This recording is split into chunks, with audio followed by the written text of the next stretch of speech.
रुख करते हैं अगली खबर की ओर। झारखंड के डिप्टी सीएम हेमंत सोरेन के कार्यक्रम में गोली चल गई। गोली चलने के बाद अफरा तफरी का माहौल हो गया। रामगढ़ जिले के रजप्पा में झारखंड कोलियरी मजदूर यूनियन का केंद्रीय महाधिवेशन आयोजित किया गया था, जिसमें डिप्टी सीएम हेमंत सोरेन बतौर मुख्य अतिथि शरीक हुए थे। सैकड़ों की संख्या में मजदूर वहां मौजूद थे। तभी अचानक गोलियां चलने से लोग हक्के बक्के रह गए। लोगों की समझ में नहीं आया कि आखिर हुआ क्या। शुरू में लोगों को लगा कि कहीं किसी अपराधी की यह हरकत तो नहीं, लेकिन बाद में खुलासा हुआ कि जेएमएम के जिला परिषद उपाध्यक्ष संजीव वेदिया के बॉडीगार्ड की बंदूक से गोली चली। लापरवाही में यह हादसा हुआ। मौके पर शराब की खाली बोतलें भी देखी गई हैं। हालांकि इस बारे में पूछे जाने पर डिप्टी सीएम ने कहा कि उन्हें इस घटना के बारे में फिलहाल कोई पुख्ता जानकारी नहीं है।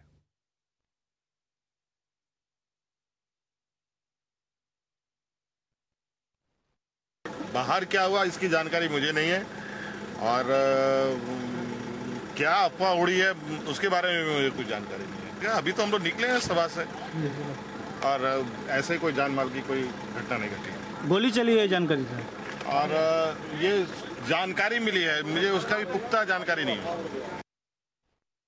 समस्तीपुर में सीपीएम नेता रामनाथ महतो की हत्या के 10 साल बाद अदालत का फैसला आया है। अदालत ने 14 में से 2 अभियुक्तों को दोषी करार दिया है। अदालत आज इनकी सजा का ऐलान करेगी।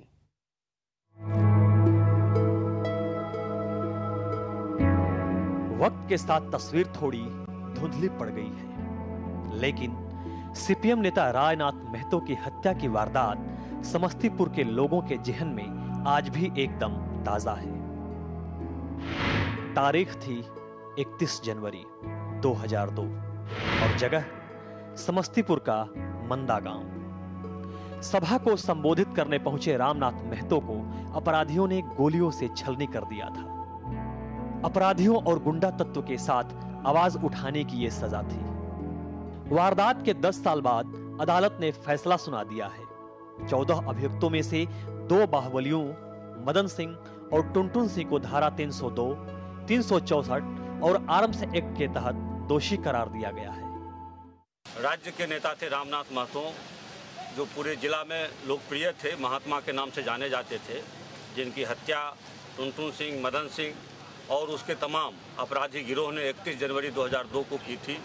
उसी मामला में 10.5 वर्षों के बाद यह फैसला आया है, दोषी करार दिया गया है। के बारे में जो फैसला आया है बिल्कुल उचित फैसला आया है। थोड़ी वक्त लगा, लेकिन वक्त के बाद भी जो फैसला हुआ वो उचित फैसला हुआ है।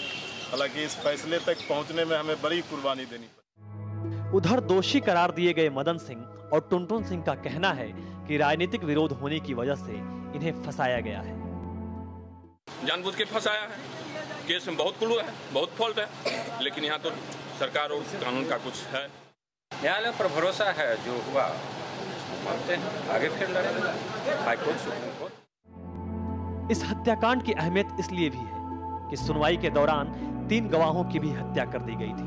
बहरहाल आज हत्या के दोषियों की किस्मत का फैसला हो जाएगा।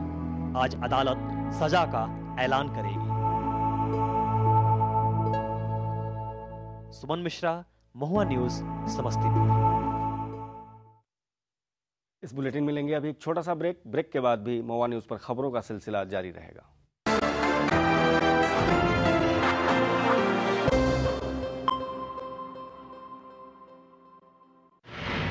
क्या भज्जी का करियर बर्बाद हो गया? 90 मिनटों ने कैसे छीनी भज्जी से उनकी वापसी? 90 मिनट में कैसे बर्बाद हुआ 15 साल का करियर? आखिर भज्जी का पत्ता किसने काटा?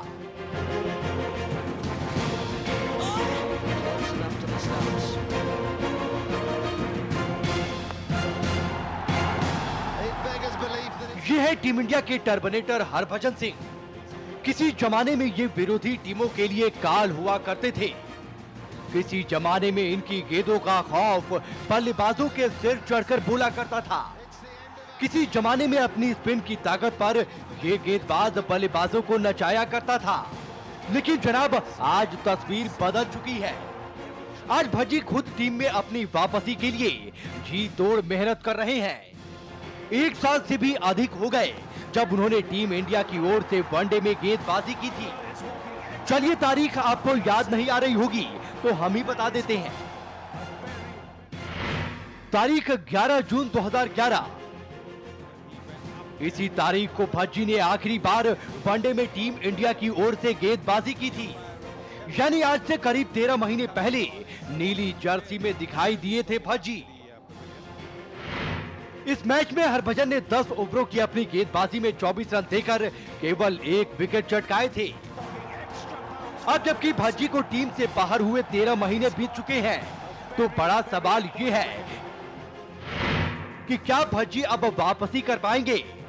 क्या सिलेक्टर का भरोसा जीतने में कामयाब हो सकेंगे भज्जी? प्रशंसक उम्मीद कर रहे थे कि कल हुए टीम सिलेक्शन में उनका नाम जरूर होगा, लेकिन इन 90 मिनटों ने काफी हद तक भविष्य की दिशा तय कर दी।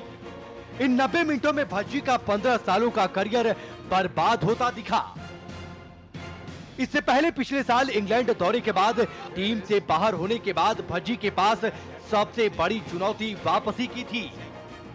भज्जी के पास एक ही विकल्प था, घरेलू मैचों में दमदार प्रदर्शन कर टीम इंडिया का टिकट पक्का करना, लेकिन इसमें नाकाम रहे हरभजन सिंह।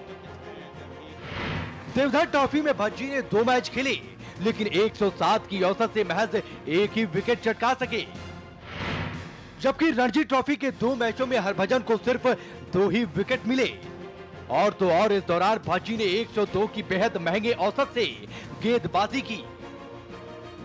इस बीच आईपीएल आया और भज्जी को मुंबई की कप्तानी मिली तो लगा कि चलो इसमें धमाका करके भज्जी सेलेक्टर्स को इम्प्रेस कर लेंगे, लेकिन ऐसा कुछ भी नहीं हुआ। इस साल आईपीएल में खेले 17 मैचों में 64 की औसत से महज 6 खिलाड़ियों का पत्ता साफ कर सके, जबकि टीम में शामिल किए गए आर अश्विन, राहुल शर्मा और प्रज्ञान ओझा से इस मामले में भज्जी को कड़ी टक्कर मिली। आईपीएल में खेले 19 मैचों में अश्विन ने 14, 11 मैचों में राहुल शर्मा ने 9 और 9 मैचों में प्रज्ञान ओझा ने 9 खिलाड़ियों का पत्ता साफ कर डाला। जाहिर है नए खिलाड़ियों के इस दमदार प्रदर्शन के आगे भज्जी का रंग फीका पड़ने लगा। सवाल उठने लगे कि क्या अब भज्जी की टीम में जगह बनती है? अब तक खेले 229 वनडे मैचों में भज्जी ने 259 विकेट लिए हैं, जबकि महज 98 टेस्ट मैचों में भज्जी ने 406 खिलाड़ियों का पत्ता साफ किया है।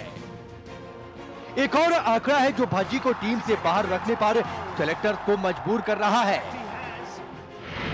पिछले 20 वनडे मुकाबलों में हरभजन सिंह ने सिर्फ 20 विकेट चटकाए हैं, और जनाब यही वो प्रदर्शन है जिसने भज्जी के ऊपर से विश्वास को खत्म कर दिया है।